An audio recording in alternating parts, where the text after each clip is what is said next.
भाग्य महत्वपूर्ण है या पुरुषार्थ महत्वपूर्ण है?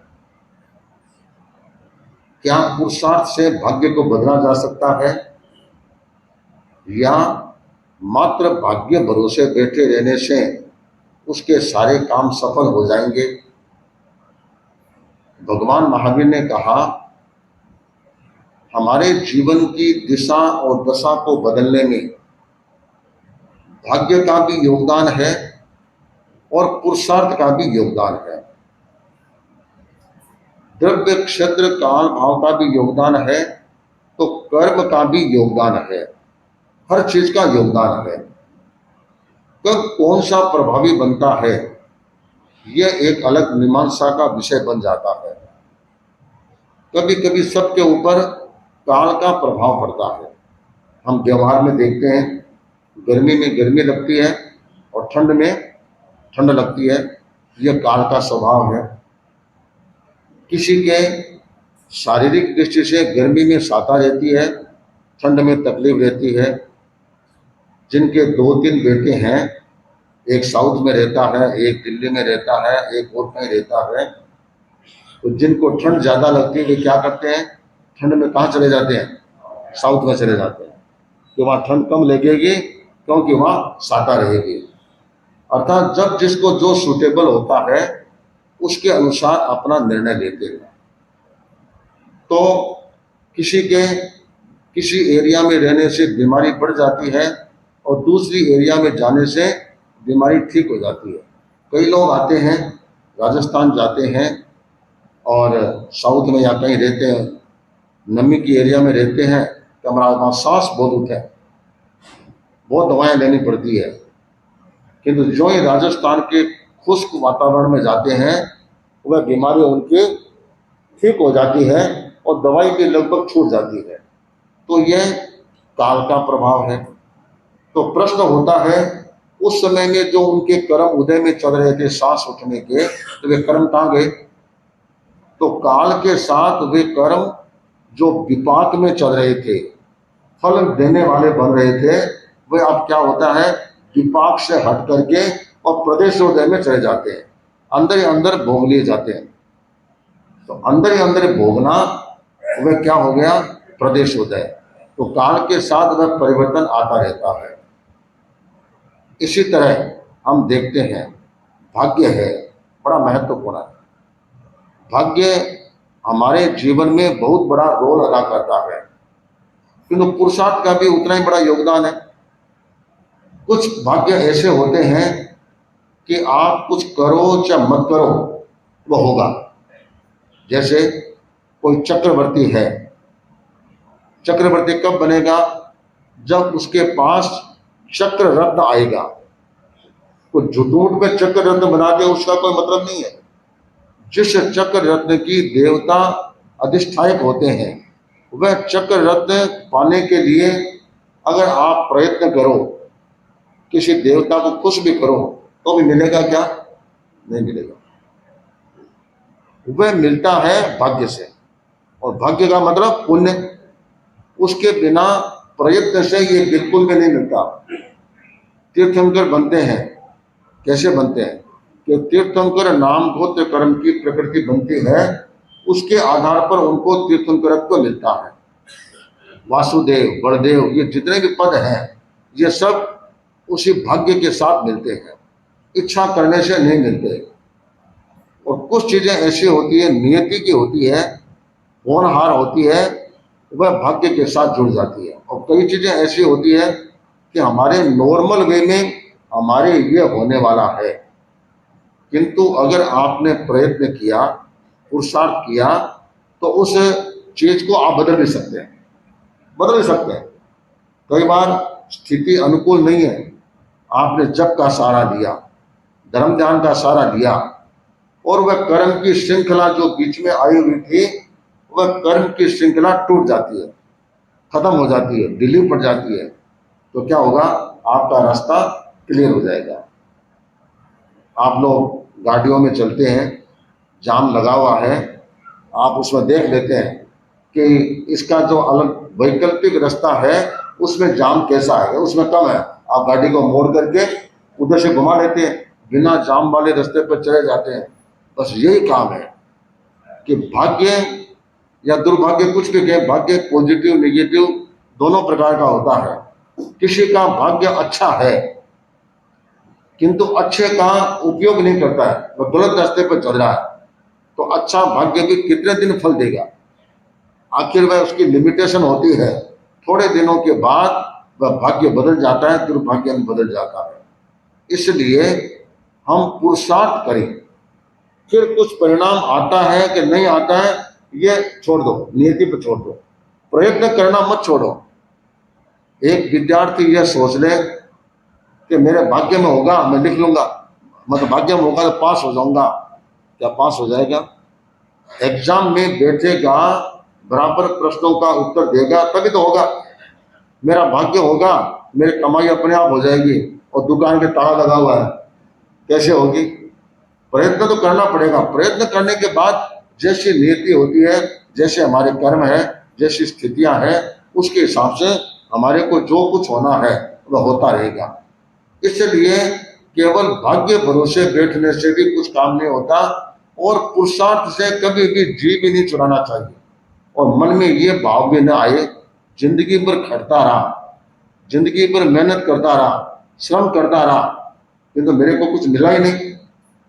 कोई बात नहीं है, ये सोचो कि तुमने ईमानदारी से प्रयास तो किया, काम तो किया, काम किया है, तो फिर तुम्हारे को घबराने की क्या जरूरत है?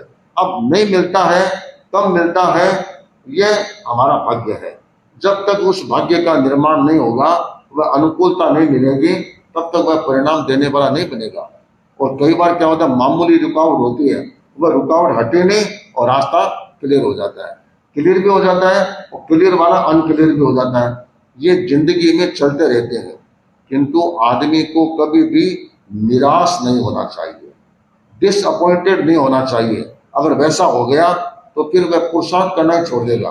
हाँ, ये जरूर है, रास्ते ढूंढते रहो, निकालते रहो, जिससे क्या होगा कि तुम्हारा रास्ता निष्कंटक होकर के आगे से आगे बढ़ते रहोगे। एक शहर था, तांबावती शहर, और वहां का राजा भुवनपाल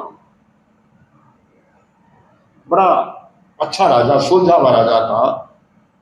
और जनरली राजा के जो काम होते हैं, प्रजा की सुरक्षा करना, प्रजा का पालन करना, नए नए काम करना, ध्यान रखना, ये लगभग हर राजा अपने अपने ढंग से करते हैं।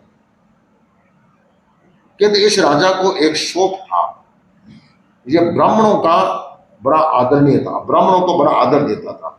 कोई कोई होता है, कोई संतों को देता है, कोई ब्राह्मणों को देता है, कोई संस्कृत पंडितों को देता है। जैसे राजा भोज था, वह संस्कृत भाषा के पंडितों को महत्व देता था। तो अलग अलग होते हैं। यह सप्ताह में एक बार दो बार जब भी मौका मिलता है, सब पंडितों को बुलाता है। पंडित वेद मंत्र बोलते हैं, कभी कोई कुछ बोलता है, फिर राजा महीना दो महीना में एक बार उनको कुछ न कुछ देते भी हैं, दक्षिणा भी देते हैं। अब दक्षिणा देंगे तो ब्राह्मणों का जिसको मिलता है वह तो उनकी प्रशंसा में दो शब्द बोलेगा, तो सब राजा की स्तुति करते हैं। कोई संस्कृत में श्लोक बनाता है, कोई वाक्य बनाता है, कोई कुछ करता है, तो राजा की गिरदावली करते हैं, बाबा राजा का गुणगान करते हैं, खूब करते हैं। अब किसी का गुणगान होता है तो सामान्यतः हर व्यक्ति को अच्छा लगता है, प्रिय लगता है। राजा को भी बहुत अच्छा लगता कि देखो मैं देता हूं, उससे कई गुना ये मेरी प्रशंसा करते हैं, तो उसका भी उत्साह बढ़ता है कि नहीं मैं देता रहूं, इनको बुलाता रहूं, और यह प्रशंसा करते हैं, मेरे को भी अच्छा लगता है। क्रम चलता रहा, करते करते उस शहर में एक युवक संस्कृत विद्यालय में गया हुआ था, काशी में, वहां पढ़ करके आया। पढ़कर आने के बाद घर पर आया, पिता ने कहा कि देख ये पंडितों की सभा होती है राजा के पास, तुम भी उस सभा में जा, वहां राजा कुछ न कुछ दक्षिणा देता है, तो वह भी अपने काम आएगी। बाकी तू पढ़ा है, तेरी पढ़ाई का भी उपयोग करना, मूर्त बताना, क्रियाक्रम कराना, ये भी तुम करते रहना। तो तुम भी राजसभा में जाकर, जिससे राजा के सामने तुम्हारे सब पंडितों की परिचय भी हो जाएगा और तुम्हारा काम भी अच्छा हो जाएगा। इस चिंतन के साथ उसको भेजा। इसने भी थोड़े कपड़े लत्ते अच्छे पहने, यंग था, युवा था, चढ़ती उम्र थी, वह भी सभा में आया। तो वहां एक जगह बैठ गया, पीछे पीछे बैठ गया। तो पहली बार गया था, सोचा क्या चलता है देखते रहे। राजा थोड़ी बहुत को चर्चा करने उस दिन राजा सबको कुछ न कुछ दक्षिणा दे रहा था। तो सब पंडित लाइन लगा ली, और लाइन लगाते हैं, पंडित बिरदावली गाते गाते आते हैं, बोलते हैं। हर पंडित अपने अपने बिरदावली गा रहा है और राजा से दे रहा है। राजा बड़ा खुश हो रहा है, सबको दे रहा है। इसने सोचा, रे ये गजब, ये तो बड़ी चापलूसी कर रहे हैं, ये तो बड़े आजीजी कर रहे हैं। खाली दो चीज लेने के लिए राजा की फालतू प्रशंसा कर रहे हैं। कोई राजा को प्रभु बता रहा है, कोई राजा को ईश्वर का दूसरा अवतार बता रहा है, कोई को कुछ बता रहा है। अरे ये नॉर्मल आदमी जैसे हम है वैसे है। ठीक है, राजा के घर में जन्मा, जैसे राजा बन गया। हम पंडित के घर में जन्मे तो पंडित बन गए, वाणिये के घर में जन्मे, वाणिये बन गए। तो इसमें क्या बड़ी बात है। और जिसको जो काम मिलता है, राजा का काम है पालन पोषण करना, करेगा। हमारा काम है मंत्रों का उच्चारण करना, क्रियाक्रम कराना, हम करेंगे। इसमें क्या नई बात है। इतनी प्रशंसा किस लिए। मन में एक भाव जगा। तो ये चुपचाप बोला नहीं एक शब्द भी, चुपचाप आया। राजा ने देखा, अरे तुम पहली बार आए हो। हाँ राजा साहब, आज मैं पहली बार आया हूँ, काशी से पढ़ करके आया हूँ। क्या पढ़ाई करके आया हूँ। शास्त्री की पढ़ाई करके आया हूँ। अच्छा, शास्त्री की पढ़ाई करके आया, बहुत अच्छा। पहली बार आया था, इसको भी एक दक्षिणा दी। अब ये आने लगा, सोचा रहे इतने पंडितों से मिलना होगा। अन्य पंडित मिले, अरे भाई तो क्या पढ़ के आया। तो धीमे धीमे पंडितों से परिचय हुआ। भाई समूह में जाते हैं तो लोगों से परिचय तो होता ही है। अगले बार वापस गया, इसने सोचा, रे सब पंडितों ने कहा, देख राजा का विश्वास पाना है, राजा से विशेष दक्षिणा पानी है, तो प्रशंसा में गिरदावली बना, कुछ श्लोक बना, कुछ कविता बना, जिससे राजा खुश होगा। और हर दिन हर राजा को अच्छा नहीं लगता है, पर कभी कभी कोई गिरदावली नई गाते हैं ना, कोई राजा को पसंद आ गई तो उसको दो आइटम ज्यादा दे देते हैं। हार दे रहे हैं तो 2 हार दे देते हैं। इसलिए अपना तो काम हो गया, राजा के तो फर्क पड़ता नहीं, अपना बहुत फर्क पड़ जाता है। इसने कहा, यार बिना मतलब की प्रशंसा किसने, हमेशा आओ, हमेशा राजा की गुणगान करो, ये क्या है। ठीक है, आते हैं, हम अपना काम करते हैं, ये अपना काम करते हैं। इसने सोचा, यार सब पीछे पड़े हुए हैं, कुछ न कुछ तो बोलना पड़ेगा। ठीक है, सब बोलते हैं आप तो दानवीर हैं, आप तो कर्ण से भी ज्यादा बड़े दानवीर हैं। कोई कुछ प्रशंसा कर रहा है, कोई कुछ कर रहा है। ये भी लाइन में आया तो इसने भी कहा, भाग्यम फलते न च भोपाल है, भाग्यम फलते न च भोपाल है। राजा ने थोड़ी सी तीक्ष्ण नजर से देखा। सोचा, रे ये क्या बोलता है। और तो सब बोलते हैं राजा की कृपा से हम तो सब कुछ काम करते हैं, राजा की कृपा से हम 2 चीज खाते हैं, कितने अच्छे बोलते हैं। ये तो कहता है भाग्य है वह फल देता है, राजा का इसमें कोई मूल्य नहीं है, राजा की इसमें कोई कृपा नहीं है, भाग्य अपना साथ देता है। अरे ये तो मेरे सबसे उल्टी बात करता है। अब सोचा इसको डांटूं, तो राजा होशियार था, सोचा इसको डांटूंगा तो हो सकता है 2-5 लोग इसके साथ हो जाएंगे, बिना मतलब का पखेड़ा होगा। कई चीजों में सामने गलत भी हो, किसी की दृष्टि में प्रतिकार भी होना चाहिए। कई बार प्रतिकार से भी ज्यादा महत्वपूर्ण क्या होता है, उपेक्षा। उसको ध्यान मत दो, करता करने दो। ध्यान नहीं देंगे तो धीमे धीमे हल्की हवा निकलती जाएगी और चक्का बैठ जाएगा, अपना काम हो जाएगा। बिना मतलब क्यों बोलेंगे तो बिना मतलब झमेला पड़ेगा। तो राजा ने कुछ नहीं बोला। जो आइटम देता था उस आइटम में सबसे छोटा आइटम होता या सबसे साधारण होता, लो पंडित जी लो, हाँ भाग्यम फलते न च भोपाल, लेके आ जाता। पंडितों ने कहा, देख औरों को बड़ा बड़ा दिया, तेरे को छोटा दिया, कोई बात नहीं, मेरे तकदीर में इतना ही था, इतना मिल गया, कोई बात नहीं है। तो अरे तू प्रशंसा में बोल, मैं तो ये बोलूंगा। पंडितों ने सोचा अभी चढ़ता खून है, अब ये समझेगा नहीं, 2-4 बार मार खाएगा ना तब समझेगा। कई बार मार खाने से भी आदमी समझता है, पहले नहीं समझता है। चलो जैसा भी होगा देखेंगे। क्रम चलता रहा। राजा भी आता, मुस्कुराता, उसको देख करके बोलता था और छोटा सा छोटा आइटम पकड़ाता और वह चला जाता। लंबे टाइम तक यह क्रम चलता रहा। राजा का जो महामात्य था, क्योंकि असली राज कौन करता है? राजा का तो पुण्य चलता है, असली राज्य महामात्य करता है। उसको रीति नीति परंपरा, क्या करना क्या नहीं करना, किस समय राजा साहब को क्या करना है, ये सारा निवेदन कौन करता है? महामात्य करता है। महामात्य एक दिन बही लेकर के आए राजा साहब के पास। राजा साहब बोलो महामात्य जी, आज क्या बात है? आज बड़ी सारी बही लेकर के आए हैं, क्या बात है? कोई बात है? राजा साहब एक बात है। क्या बात? यह है, अपने राजकुल की परंपरा में जितने भी राजा, 10 पीढ़ियों का मेरे पास रिकॉर्ड है, उसके पहले का मेरे पास नहीं है। 10 पीढ़ियों से हर राजा अपने जीवन काल में एक बार भागवत का पाठ कराता है। भागवत का पाठ होता है ना, जगह जगह भागवत का पाठ कराता है। तो सब राजाओं ने किया है।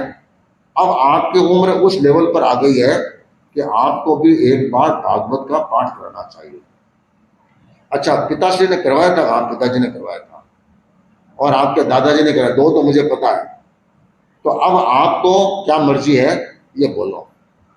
महामात्य जी, इन दिनों तो बिजी ज्यादा है, जब लगे ने कि जिन दिनों में थोड़ा काम कम होगा उस समय आप देख लेना। ठीक है राजा साहब।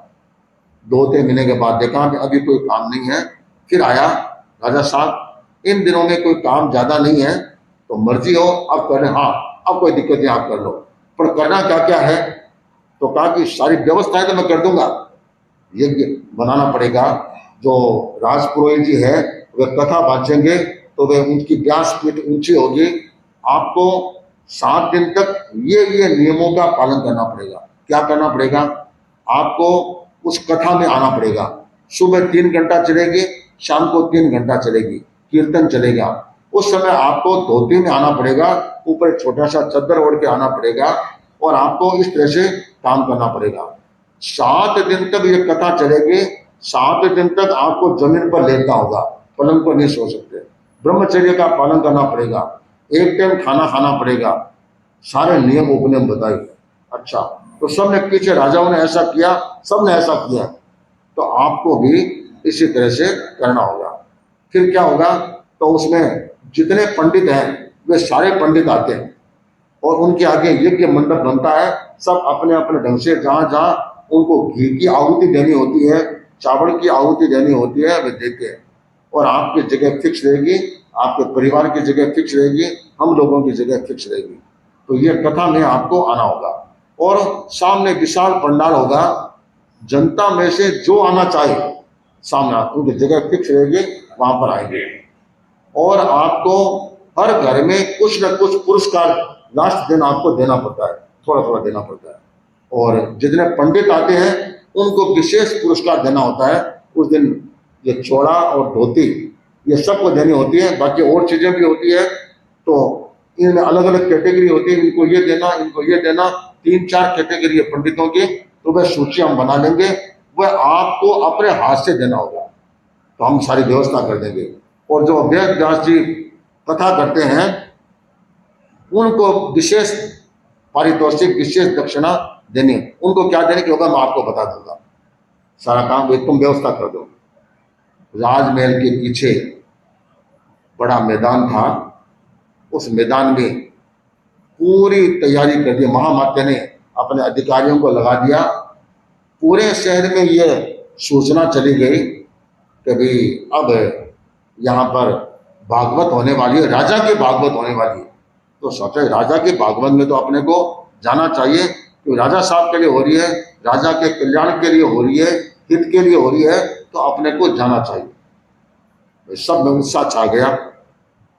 मूल दिन आया, राजा स्नान और करके और अपने जो निश्चित परिधान था उस परिधान को पहना और पहन करके और मंडप में आ गया। मंडप में आकर के वेद व्यास जी को आए। जो वेद व्यास जी की जो कथा है भागवत, उसको बांटने के लिए राजा साहब के जो राजपुरोहित थे, बड़े विद्वान थे, बड़े पंडित थे, वे भी आए। राजा उनके सामने गया, उनको सह सम्मान लेकर के आए, लेकर के आके व्यासपीठ पर उनको बिठाया। बिठा करके और राजा ने उनको अपने तरफ से भागवत भेंट की। भागवत को भी आगे सह सम्मान स्थापित किया गया और वेद व्यास जी बैठे। तो फिर वेद व्यास जी की कथा का वाचन करने के लिए जो ही राजपुरोहित बैठे, राजा ने क्या किया, उनके थाड़ में पैर धोए, पैर पूछे, सम्मान दिया। सब लोग बैठ गए और निवेदन किया कि राजपुरोहित जी, अब आप हमारे को भागवत सुनाओ, जैसे पुराने जमाने में राजाओं को सुनाते थे, वैसे आप भी हमें भागवत सुनाओ और हमारे कर्मों को हल्का करो। वेद व्यास जी बैठ गए, भागवत सुनानी शुरू की। 3 घंटा सुबह, 3 घंटा शाम को। पूरा राजपुरोहित ने सोचा, ये भागवत पठन जो होता है, ये जो भी पढ़ता है उसकी एक बार भागवत राजा को सुना देते हैं तो एक तरह से 5-7 पीढ़ियां उसके नौकरी करने की, काम करने की जरूरत नहीं रहती, क्योंकि इतना राजा से मिलता है कि 5-7 पीढ़ियों तक उसको धंधा करने की जरूरत नहीं रहती है, इतना अच्छा मिलेगा। तो इसने हर कथा के बाद में 3 घंटे बाद बोलता है, गुप्त दान दे राजा, ये भागवत चल रही है, सबको दिल खोल करके दान देना है, किंतु राजपुरोहित को तो गुप्त दानम महापुण्यम, गुप्त दानम महापुण्यम, गुप्त दानम महापुण्यम 3 बार बोलते हैं कि गुप्त दान है, दान देना है, किंतु गुप्त दान देते हैं वह सबसे ज्यादा पुण्यकारी होता है, महापुण्यवान होता है। ऐसे बोलते रहे। 6 दिन बीत गए। अब अंतिम दिन आया। अंतिम दिन को केवल सुबह सुबह 3 घंटे कथा वाचन होता था, उसके साथ यह कथा पूरी हो जाती थी। तो राजा के सामने महामात्य और अधिकारी आए और कहा कि राजा साहब, आपको क्या मर्जी है, राजपुरोहित जी को क्या देना है? तो क्या पिताजी ने क्या दिया था?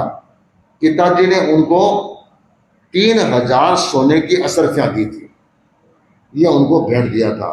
ये वही में लिखा हुआ है, अब आपकी जो मर्जी हो वह देख लो। तो ठीक है, ये हमेशा बोलते हैं गुप्त दानम महापुण्यम, तो पिताजी ने जो दिया है उससे कुछ एक्स्ट्रा दे। क्या मर्जी है? इनको 1 गांव बख्शिश में दे दें, 1 गांव बख्शिश दे दें, जागीरदार भी बना देंगे। और ये जितनी अब इस बार 5000 असरफियां इनको देनी है, किंतु एक बात का ध्यान रखना है, पंडित जी बार बार बोलते हैं गुप्त दानम महापुण्यम, तो अपने को ये ध्यान देना है कि इस बार गुप्त दान देना है। तो गुप्त दान कैसे दें ये तुम सोच लो। तो कहा कि ठीक राजा साहब, पर उसमें असरफियां नहीं आ पाएगी। कोई बात नहीं, 5000 असरफियों के मूल्य का कोई हीरे हो, रतन हो, कुछ हो, वह डाल दो, एक ही बात है। तो गुप्त दान अपने को देना है। ठीक है राजा साहब, ये व्यवस्था हो जाएगी। सारा काम हो गया और सब पंडितों की सूची दिखा दी, इनको ये देना है, इनको ये देना है, हर घर में ये चीज भेजनी है। सारी चीजें घरों में जो भेजनी है वे तो आदमी दे के आ जाएंगे, किंतु पंडितों को जो देना है वह राजा आपको देना पड़ेगा, क्योंकि उसका पुण्य लाभ आपको मिलेगा। उनकी अपनी परंपरा थी और सबकी समान सब व्यवस्थित रख दिया। भाई अंतिम दिन प्रवचन हुआ उनका महाभागवत पर, राजपुरोहित जी का, और प्रवचन पूरा होते ही कहा कि राजा, आज मैंने 7 दिन तक लगातार भागवत का पाठ किया है, 6 दिन तक 6-6 घंटा, 3-3 घंटा करके, और आज 3 घंटे के साथ ही ये भागवत का कथा का काम मैंने पूरा कर दिया है। भागवत को इकट्ठा किया, लाल कपड़े में बांधा और एक जगह रख दिया। बस अब अपनी जितनी शक्ति हो उस शक्ति के अनुसार मुझे और बाकी जितने पंडित हैं सबको तुम खुल करके दान दो। जितना दान दोगे उससे कई गुना तुम्हारे बढ़ेगा और खूब विकास होगा, देश में खुशहाली होगी, तुम्हारा कल्याण होगा, परिवार का कल्याण होगा, देश का कल्याण होगा। जो भी प्रशस्ति में उन्होंने कहा वह कहता रहा। क्रम हो गया। ठीक है, ठीक है राजपुरोहित जी, अब आपसे ही हम ये दक्षिणा देने का क्रम शुरू करते हैं। इशारा किया। सबसे पहले महामात्य जी आए, खुद लेकर के आए। तभी जो भागवत कथा करने वाले हैं उनको सहज सम्मान करना चाहिए। 2-3 अधिकारी उनको लेकर के मंच पर आए। राजा एकदम उदासीन भाव से, अन्य मनस्क भाव से, कोई चेहरे पर भाव भंगिमा नहीं। एक बड़ा सा थाल, उसमें कोड़ू, कोड़ू का मतलब पेठा, पेठा का साग खाते हैं ना आप लोग, जिससे ये आगरे का पेठा बनता है, वह बड़ा सारा, उसमें रोड़ी मोड़ी लगाई हुई, सांकिया किया हुआ, वह थाल में लेकर के आए। लो पंडित जी महाराज, आपने 7 दिन तक भागवत सुनाई, लो आपको यह बख्शिश देते हैं। बेचारा राज पुरोहित का तो चेहरा ही उतर गया। अरे ये कोड़ा दिया है, ये पेठा दिया है, पेठे का मूल्य क्या है? कोई खास बात नहीं है। मैंने इतने दिन तक गला फाड़ा, इतने दिन तक सुनाया इस आस के साथ कि मेरे को कुछ मिलेगा, और मेरे को एक कोड़ा दिया, किंतु अब इस सब के बीच में बोलना उचित नहीं है। कोड़ा ले लिया, कोड़ा लेके निकला, साइड में हो गया। फिर अन्य पंडितों का क्रम शुरू होगा। पहले से सिस्टम बनाया हुआ था, पहले पंडित आ रहे हैं, उनको चोला और धोती दे रहे हैं, देते देते उनका क्रम पूरा हुआ। फिर दूसरा आइटम शुरू हुआ अलग पंडितों का, ऐसा क्रम चालू हो गया। करते करते ये जो राजपुरोहित का मूड बिगड़ गया। जब आदमी का एक बार मूड बिगड़ जाता है ना, उसको चांके लाना, ठीक करना बड़ा कठिन काम होता है, बड़ा कठिन होता है। ये तो जब भीड़ लगी ना, लाइन लगी, इसके बीच में से पीछे के रास्ते से निकल करके और मंडप से बाहर निकल गया। नहीं तो परंपरा क्या थी, पूरा दान दक्षिणा होने के बाद राजा स्वयं उनको पालके में बिठवा करके उनके घर तक छोड़ने जाते हैं सम्मान के साथ, फिर वापस आते हैं। मतलब इतना एक सिस्टम बना हुआ था। इसने सोचा रे ये किस काम का राजा, इतने दिन मैंने प्रवचन दिया और मेरे को एक पेठा पकड़ा दिया, क्या नहीं जानिए 5 दिनों में 7 दिनों में खा लूंगा, खत्म। मतलब क्या, मूड बिगड़ गया। तो पीछे की गलियों से, छोटी छोटी गलियों से निकला, जिससे मुझे लोग न मिले। पीछे की गलियों से होते होते होते एक गाड़ा आया, जिसमें सब्जी वाला, उसमें मालन बैठी थी। ए मालन, ओहो माँ राजपुरोहित जी महाराज प्रणाम, आपने कथा सुनाई।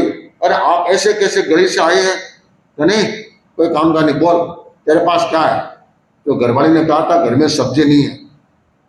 पंडित जी मेरे पास तो केवल मिर्चें, क्या मिर्चें दे दे। तो क्या पंडित जी दाम, देख दाम दूम तो मेरे पास है नहीं, ये कोड़ा है, ये कोड़ा तो ले ले, ये कोड़े के बदले में दे दे। सोचा रे राजा के राजपुरोहित है, भागवत का पाठ किया है, अब इनको मना कैसे करें। ठीक है पंडित जी, राजपुरोहित जी कोड़ा रख दो और मिर्चें जितने चाहिए उतने ले। 8-10 मिर्चें उठाई, अपना जो उत्तरीय था उसमें बांधा और बांध करके चले गए। बाया साड़ी के पल्लों में बांधा नहीं, सुपारी है और है कई चीज़ें, जहाँ उसे गमछे में बांधा और बांध करके और घर चले गए। जो घर पर आए, घर वाले ने देखा, वे बेचारे आरती का थाल लेके खड़ी थी, सब आएंगे आरती करूं। अरे आप अकेले कैसे हैं? राजा किसी काम का नहीं, माँ सोमड़ा, माँ मक्की चूस, कंजूस कहीं का, ऐसा कंजूस आदमी मैंने दुनिया में नहीं देखा। दुनिया भर की गाड़ियां ठोक दी। सोचा घरवाली होशियार थी, सोचा अभी इनके पारा चढ़ा है, ठीक है आप रेस्ट करो थोड़ा सा, ले ये मिर्चा है।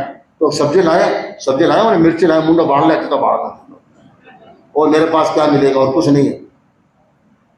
ठीक है, सोचा कि कोई लगता है राजा में और इनके बीच में कोई झमेला हुआ है। अब क्या झमेला पता नहीं है, ठीक है चलता है। अरे झमेला हो, पर बड़े आदमी से दब करके रहने में फायदा है, बड़े आदमी से भिड़ने में क्या फायदा। अगर गलती नहीं भी है तो भी भिड़ने में फायदा नहीं है, क्योंकि नुकसान अपना ही होना है। चक्कू खरबूजे पर लगे, चक्कू के ऊपर खरबूजा पड़े, कटना किसको है? खरबूजे को कटना है, चक्कू तो कटना नहीं है। तो अपन क्यों मगजमारी करें, अपन शांति से रहे। अंदर जाके सो गए। वह पंडित वह भी आया, जो तरखड़ था, युवा था, वह भी नंबर में आया। सब गिरदावली कर रहे थे, ये आया, भाग्यम फलते ये नजब गोपाल है। अरे ये आ गया, ये बंदा पकड़ा, पक्का इतना है ये छोड़ता भी नहीं है, हर बार ये आएगा और हर बार ये बोलेगा। ठीक है राजा, अच्छा पंडित जी आओ आओ। तो अब नंबर जो आ रहा था खाली नारियल का आ रहा था, एक एक को नारियल दे रहे थे। नारियल में देखा जो सबसे छोटा नारियल था, उसको जो साइज में सबसे छोटा था उसको उठाया, लो पंडित जी लो। हाँ राजा साहब, भाग्यम फलते न चतुर्भुज, कहाँ रवाना हो गया। पंडित ने कहा देख राजा ने छांट करके छोटा दिया है, तू गिरदावरी करता तो बड़ा मिल जाता, क्या करना है, इतनी सी चिटकी ज्यादा उसी क्या फर्क पड़ा है, क्या फर्क पड़ता है, मेरे क्या फर्क पड़ता है, तुम तो तोड़ोगे ना उसमें से एक में खा लूंगा, क्या फर्क पड़ता है, कोई बात नहीं, चलेंगे सिद्धांत के हिसाब से, अपने ऐसे ही चलने वाले नहीं है जो किस लोगों बना करे, फालतू के चापलूसी करे, ये मुझे पसंद नहीं है। ये भी लेकर के चला और संयोग ऐसा मिला, जिस रास्ते से जा रहा था उस रास्ते में वही मालन वापस मिल गई, मिली और कहा मालन क्या है तुम्हारे पास, महाराज देख लो ये है।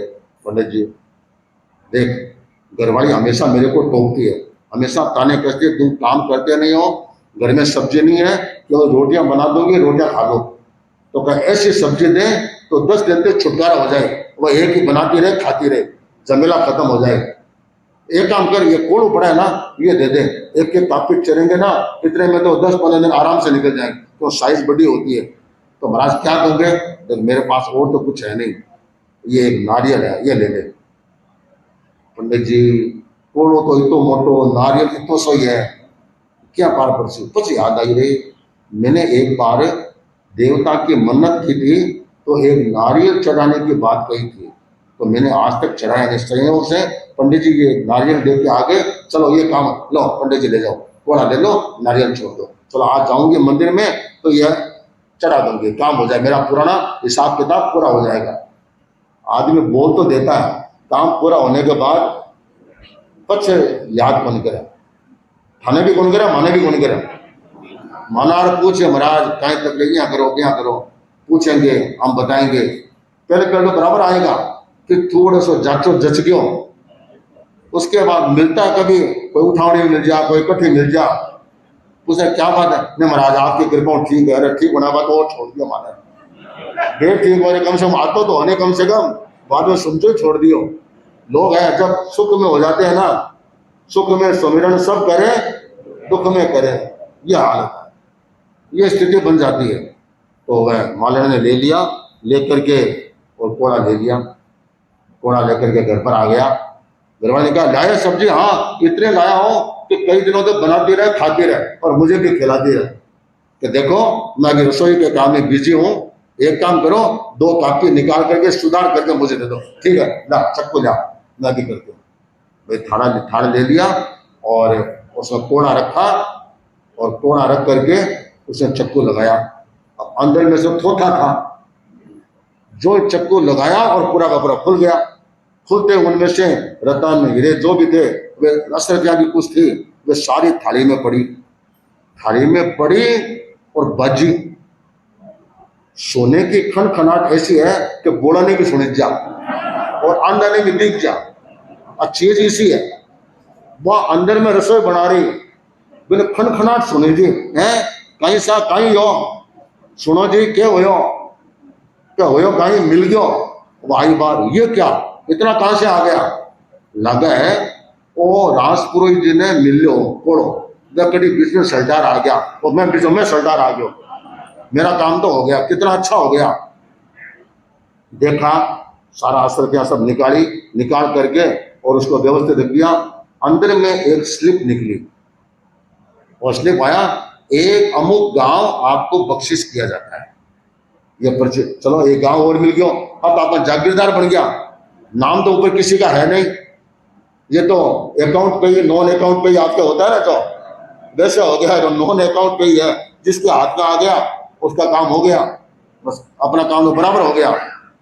तो ठीक है, ये तो खुश हो गया, घर में सामान रखा, देखो दाम आता ही चेहरे पर पालिश आ जाए, और दाम चीज इसी है। ये तो थोड़ा सा बाजार में गया, बेचा, छोटे छोटे कपड़े खरीदे और ड्रेस खरीदे, और अगले दिन वापस पंडितों की सभा थी। तो राजा ने कहा कि सबको दे दिया, कर दिया, करने के बाद राजा ने कहा कि राजपुरोहित जी कहाँ है? कि वे तो चले गए। लगता है कि कोड़ा देख करके उनका मन बिदक गया। ठीक है, घर पर जाके खोलेंगे ना तब पता चलेगा। अब पंडितों की सभा शुरू हो गई, सब आ गए और राजपुरोहित जी नहीं आए। राजा ने कहा राजपुरोहित जी कैसे नहीं आए? कि आए तो नहीं, सरकारी आदमियों को भेजा, जाओ राजपुरोहित जी को लेके आ जाओ, तो वे ना नुकुर करे ना तो जबरदस्ती लेके आ जाना। ठीक है, राजा का आदेश। आए सरकारी आदमी, कहा कि राजपुरोहित जी कहाँ है? पुरोहितानी बाहर आई, कहा कि वे तो सो रहे हैं, राजा साहब का आदेश है उनको वहां चलना है। वह अंदर गई कि राजा साहब के आदमी आए, आप नहीं, ऐसे सुमरे राजा के पास, कंजूस राजा के पास मैं नहीं जाता, मैं उसका राजपुरोहित नहीं बनता, क्या मतलब है? उन्होंने कहा कि उनके क्या कि राजा का आदेश है, उनको चलना तो पड़ेगा। तो कहा कि देखो, राजा से नाराज होने की जरूरत नहीं है, राजा का नाराज होता राजा क्यों बुलाता? बुला रहा है इसका मतलब है कि ठीक है तभी बुला रहा है। आपने को राजा से भिड़ने से आप चाहिए, मन नहीं था पर घरवाली का आग्रह था, उठा। जी आप पड़े हो, पहले दिन भी अभी उठ गयो, कपड़ा तो सड़ बड़े ही है, किंतु जैसा उठा न तो आंख छांटी न कपड़े बदले, वैसा का वैसा उनके पीछे हो गया। पीछे होकर के राजसभा में आया। राजसभा में आकर के अब गिरदावरी दिखानी पड़ती है, बिना मतलब उनकी प्रशंसा में दो चार वाक्य बोले। और राजपुरोहित जी कैसे हैं? ठीक है, विराजो। फिर तो चर्चा चली। राजपुरोहित को पूछा कि राजपुरोहित जी कैसे, घर में कोड़े की सब्जी बनी नहीं क्या? कोड़े की सब्जी बनी नहीं, मेरे घर में 50 कोड़े पड़े हैं, जो किसान आता है राजपुरोहित समझकर मेरे को भेंट में दे जाता है, इतना मैं खाऊंगा क्या? और तुमने मेरे को यह कोड़ा पकड़ा दिया, कोड़े का मैं क्या करूं? अरे राजपुरोहित जी, आपको मैंने कोड़ा भेंट किया था, उसकी सब्जी बनाई कि नहीं बनाई? क्या बनाओ? मैंने उसको सल्टा दिया। राजा के चेहरे की हवा उड़ गई। सल्टा दिया किसको? कि मैंने तो मालन को दे दिया, क्योंकि मैंने सोचा कोड़ा मेरे घर में बहुत पड़े हैं, कोड़ा को मैं ले जाके क्या करूंगा, तो मैंने मालन को दे दिया। उसके बदले में 8-10 मिर्चें खरीद ली और मिर्चें लेके चला गया। पंडित जी ये क्या किया आपने? क्यों, क्या क्या किया? मैंने तो आपको इसमें सारे बख्शिश दिए। बख्शिश दिए? क्यों, ऐसे कैसे? आप हमेशा क्या कहते थे? गुप्त दानम महापुण्यम, गुप्त दानम महापुण्यम, ये बोलते थे हमेशा। तो मैंने तो गुप्त दान दिया जिससे किसी को पता नहीं चले, और मैंने तो मेरे पिताजी से कई गुना ज्यादा दिया और कोने में सारा भर दिया था। एक गांव की बख्शिश भी दी थी आपको और सारा काम किया था, और आपने उसको सल्टा दिया। ओहो, अब तो उठा, तो जाता हूं मालन से वापस देता हूं। इतने में वह युवा पंडित खड़ा हुआ। भाग्यम फलती न च गोपाल, राजपुरोहित जी माल मलाने पहुंच गया, जय गोपाल जय गोपाल, हो गया काम, माल मलाने पहुंच गया, हमारा काम तो हो गया। कैसे? पर्चा निकाला कि वह जो आपने उसको सल्टाया था, मैंने वहां से खरीद करके नारियल के बदले में ले गया। राजा ने सोचा, रे दिया किसी को, गया किसी के पास, और मैंने आज बख्शिशें जो दी है, सबसे घटिया बख्शिश किसको दी थी? इस युवा को दी थी, जो थोड़ा खड़ूस है मेरी दृष्टि में, उसको दी थी, और उसके पास इतना आ गया। गजब है। पंडित जी काम हो गया, आप चिंता मत करो, आपके घर की व्यवस्था करना मेरा काम है, आपके कारण से मेरे को मिला है, आप मेरे अभिभावक हैं, आप चिंता मत करो, मैं आपके पुत्र की तरह आपकी सेवा करूंगा, कोई कमी नहीं आएगी। और राजा को वह पर्ची दी कि एक गांव की बख्शिश है। अब इसको राजा भी कुछ नहीं कर सकता, क्योंकि वह नाम तो किसी का लिखा हुआ था नहीं, तो गुप्त दान था, तो वह एक गांव का जागीरदार भी बन गया। राजा को ये सोचने के लिए विवश होना पड़ा। देखो, सब लोग मेरी प्रशंसा करते हैं कि राजा की कृपा से, राजा की अनुकंपा से, राजा के आशीर्वाद से हम सबको ये मिलता है, नहीं तो मिलता ही नहीं है। आपके आशीर्वाद का परिणाम है कि आज हम सब पैसे संपन्न हैं। किंतु ये एक बंदा ऐसा था जो हमेशा बोलता था, भाग्यम फलति न च भूपाल। तो राजा साहब, राजा का इसमें कोई योगदान नहीं है, अपना भाग्य ही अपने को फल देने वाला होता है। दूसरा निमित्त तो बन सकता है, पर भाग्य अपना ही काम आएगा। दूसरा प्रयत्न करेगा और अपना भाग्य नहीं है तो मिलकर के क्या करेगा? कुछ भी उसके हाथ में नहीं आ सकेगा। इसलिए हमें हमारे जीवन में इस तरह का कार्य करना चाहिए जिससे हमारा भाग्य बना रहे, और भाग्य बनाने के लिए किसी राजा के सहयोग की जरूरत नहीं है। राजा बड़ा प्रभावित हुआ। अब तो उस युवा पंडित को भी बड़ा सम्मान दिया। युवा पंडित ने सोचा राजा को मेरा तथ्य समझ में आ गया, अब अपने को कोई दिक्कत नहीं है। राजा अपना मालिक है, मालिक की आगे थोड़ी प्रशंसा भी करते हैं तो कोई बुरी बात नहीं है, पर प्रशंसा भी उतनी होनी चाहिए जितने वाजिब है। लोग बोलते हैं ईश्वर का अवतार, कहाँ ईश्वर का अवतार है, कहाँ ईश्वर होता है, कहाँ ये राजा है, क्या फर्क है। किंतु उनकी प्रशंसा में बोलता अब तो राजा का मैं काफी विश्वासु भी बन गया, कृपा पात्र भी बन गया। किंतु उस युवा पंडित ने ध्यान रखा, घर पर गया राजपुरोहित के, उनको आधा उनको दे दिया, भी आपके कारण से ही मिला है। किंतु बड़ा उदार निकला, बड़ा अच्छा निकला। और राजा से कहा राजपुरोहित ने कि देखो युवा पंडित है किंतु उसने गड़बड़ नहीं की, इसने मेरे को आधा आकर के दे दिया। राजा भी बड़ा प्रसन्न हुआ। राजा ने राजपुरोहित की और भी व्यवस्था कर दी, सारा काम ठीक हो गया। राजा ने मन में सोचा ले, चाहे कितना भी बड़ा पंडित हो जाए, चाहे कितना ही भागवत का वांचन कर ले, आखिर इसके पीछे तो सब बावले बन जाते हैं। हमेशा हमारे को ज्ञान दे रहे थे, ध्यान सिखा रहे थे, भगवान का भजन सिखा रहे थे, और ये सिखा रहे थे ये संसार अनित्य है, ये परिवार अनित्य है, ये धन वैभव अनित्य है, सब कुछ बता रहे थे। किंतु खुद के पास पैसा नहीं पहुंचा तो मूड कितना बिगड़ गया।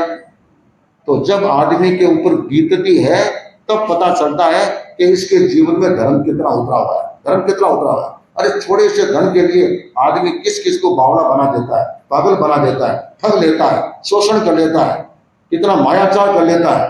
किंतु ये नहीं सोचता कि तकदीर होगा, मैंने दूसरों का खा तो लिया, हजम तब होगा जब मेरा हाजमा ठीक होगा।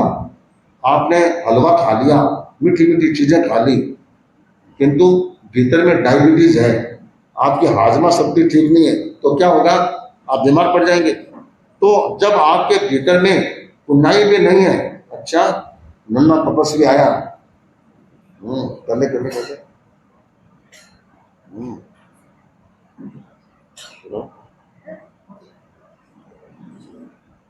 छोटा तपस्वी आया भाई, बहुत बड़ी बात है, छोटा तपस्वी। तो राजा को लगा कि नहीं, देखो जीवन में धर्म का उपदेश देना सरल है, किंतु जीवन में उतरना बड़ा कठिन होता है, बड़ा कठिन होता है। किंतु इसने यह काम करके दिखा दिया तो ये किस प्रकार ये कार्य कर सकता है। तो मैं मानता हूं कि देखो भाग्य अपना कितना है कितना नहीं है, अपने पास कोई मीटर नहीं है पता लगाने का, किंतु अपन पुरुषार्थ करते रहो, प्रयत्न करते रहो, पराक्रम करते रहो, जीवन में कुछ ना कुछ धर्म करते रहो। मैं तो मानता हूं जो व्यक्ति प्रतिदिन एक सामायिक करता है, समझ लेना चाहिए उसका भाग्य कभी भी दगा नहीं देगा, कभी दगा नहीं देगा। पुराने जमाने में अधिकांश लोग प्रतिदिन सामायिक करते थे, सामायिक करने वाले थे, इसलिए उनके जीवन में सहजता रहती थी।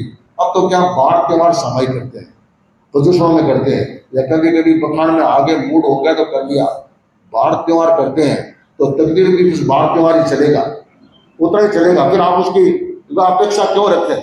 इसलिए श्रद्धेय मंत्री मुनिषि कई बार फरमाते थे जीवन में आगे बढ़ना है तो नियमित धर्मा बनो। क्या बनो, नियमित धर्मा, नियमित रूप से कुछ न कुछ उपासना करो, नियमित रूप से करोगे तो तभी तुम्हारे को यह परिणाम प्राप्त हो सकेगा और तुम अपने जीवन में आगे बढ़ सकोगे। तो ये चतुर्मास का समय ये तो नियमित धर्मा बनने का है।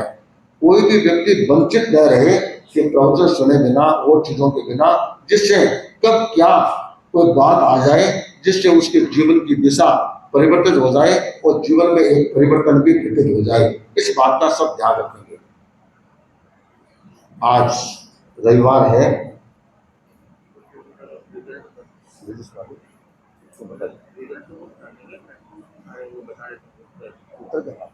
तो आज रविवार